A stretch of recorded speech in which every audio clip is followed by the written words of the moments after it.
Hi friends, कसे आहात? स्वागत आहे तुमचं किचन क्वीन वसुंधरामध्ये. थंडीचा सीझन, या सीझनमध्ये तीळ आणि बाजरी यापासून बनवलेले पदार्थ आपण शक्यतो खात असतो. हे पदार्थ जे आहेत ते आपल्याला शरीराला उष्णता मिळण्यासाठी म्हणून उपयोगी ठरतात. तर अशाच तिळापासून बनवलेला एक पदार्थ आज पाहणार आहोत. त्यातच नवीन वर्षातला पहिला येणारा सण तो म्हणजे मकर संक्रांती. या मकर संक्रांतीला तीळ आणि गुळाचं विशेष महत्त्व आहे. तर अशाच तीळ आणि गुळापासून बनलेले तिळाचे पाकातले लाडू कसे बनवायचे हे आज आपण पाहणार आहोत. तर असे हे तिळाचे पाकातले लाडू कसे बनवायचे हे जाणून घेण्यासाठी व्हिडिओ आहे तो शेवटपर्यंत पहा आणि चॅनलवर नवीन असाल तर चॅनलला सबस्क्राईब करा.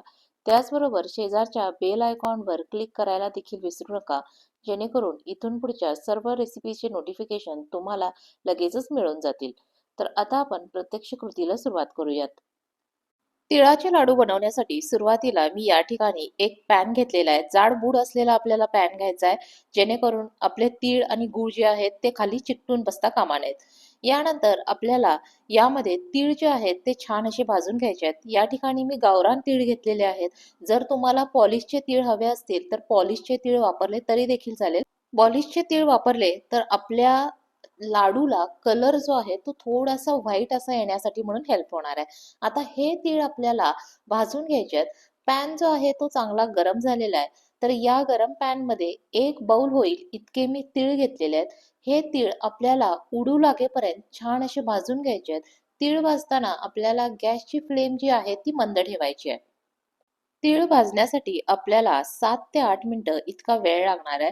तीळ भाजताना आपल्याला गॅसची फ्लेम मंदच ठेवायची आहे. गॅसची फ्लेम जर आपण वाढवली तर आपल्या तिळांचा कलर जो आहे तो खूपच चेंज होऊन जाईल.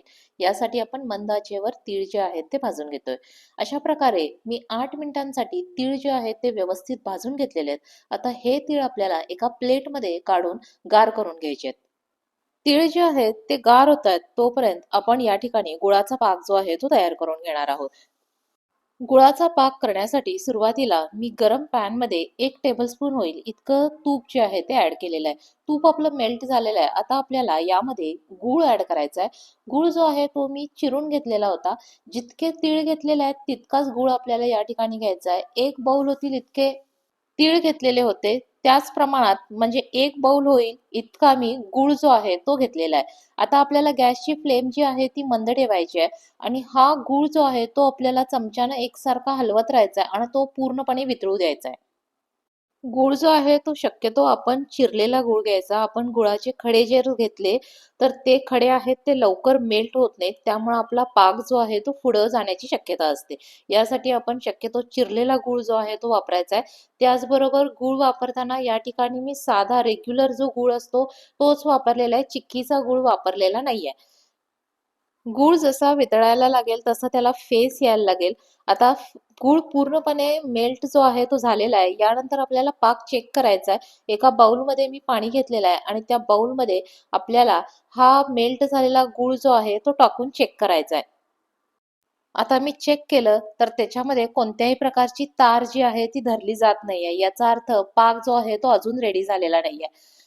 तर आपण आणखी थोड्या वेळासाठी गूळ जो आहे तो परत एकदा हलवत राहूया आणि पाक तयार होण्यासाठी आपण वेट करूया. आणखी 2 मिनिटं झाली की परत आपल्याला चेक करायचं आहे की पाक जो आहे तो रेडी झालेला आहे का नाही. थोडीशी त्याच्यामध्ये तार जी आहे ती तयार झाली की आपण त्यावेळी पाक बनवायची प्रोसेस जी आहे ती थांबवणार आहोत. पाक बनवताना गूळ मेल्ट जरी झाला असला तरी तो आपल्याला कंटिन्युअसली हलवत राहायचा आहे, नाहीतर तो खाली करपला जाईल. आता परत एकदा आपण चेक करतोय की पाक जो आहे तो रेडी झालाय की नाही.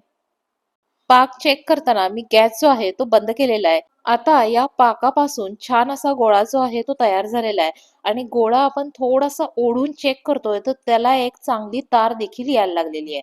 याचा अर्थ असा आहे की पाक जो आहे तो आपला रेडी झालेला आहे. आता परत आपल्याला यामध्ये तीळ जे आहेत ते ऍड करून घ्यायचे आहेत. तीळ ऍड करताना त्याबरोबर आपल्याला फुटाणा डाळ देखील घालायची आहे.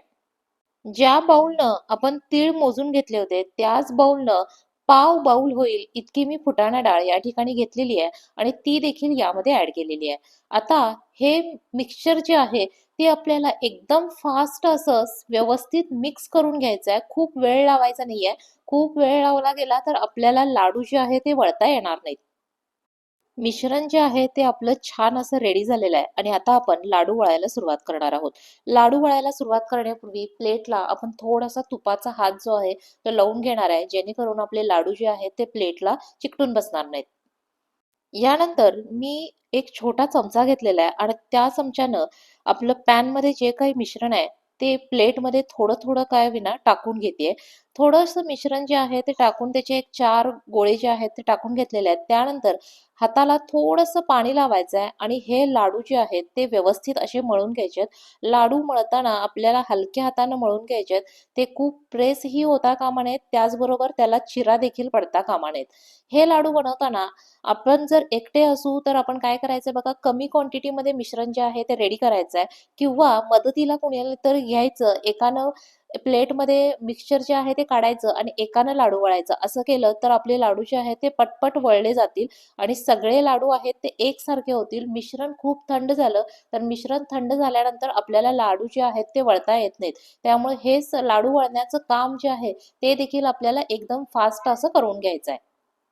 सुरुवातीला आपल्याला लाडू जे आहेत ते थोडेसे बसल्यासारखे असे वाटतील, पण हे आता आपलं मिश्रण जे आहे ते गरम आहे. त्यामुळे ते काय होतंय, थोडंसं प्रेस होतंय. प्रत्येक लाडू जो आहे तो आपण 2 वेळा वळणार आहोत. सुरुवातीला एकदा वळून घेतलेला आहे. तो लाडू जो आहे तो अशा प्रकारे रेडी झालेला आहे. तर त्यानंतर आपल्याला जे लाडू बसलेले आहेत असे वाटतात, तर ते लाडू काय करायचे, परत एकदा त्यांना आकार देण्यासाठी परत एकदा वळून घ्यायचं. या ठिकाणी मी थोडे लाडू जे आहेत ते तुम्हाला वळून दाखवलेले आहेत. अशाच प्रकारे आपण सगळ्या मिश्रणाचे लाडू जे आहेत ते वळून घ्यायचे आहेत.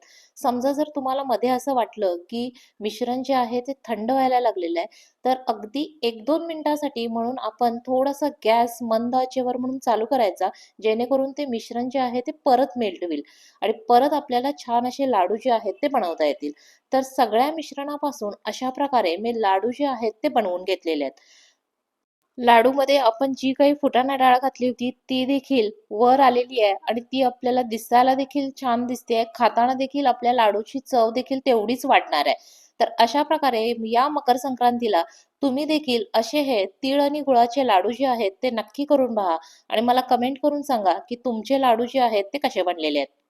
लाडू थंड होण्यासाठी आपल्याला थोडासा वेळ लागणार आहे. त्याचबरोबर सुरुवातीला देखील हे लाडू आपण एकमेकाला चिटकून असे ठेवणार नाहीये. थंड झाल्यानंतरच आपल्याला ते भरून ठेवायचे आहेत. तर ही होती आपली आजची मकर संक्रांती स्पेशल तिळाचे लाडू बनवण्याची रेसिपी. रेसिपी आवडली असेल तर व्हिडिओला लाईक करा, शेअर करा. चॅनलवर नवीन असाल तर चॅनलला सबस्क्राईब करा. रेसिपी शेवटपर्यंत पाहिल्याबद्दल धन्यवाद. लवकरच भेटूया नवीन रेसिपीसह. तोपर्यंत बाय बाय.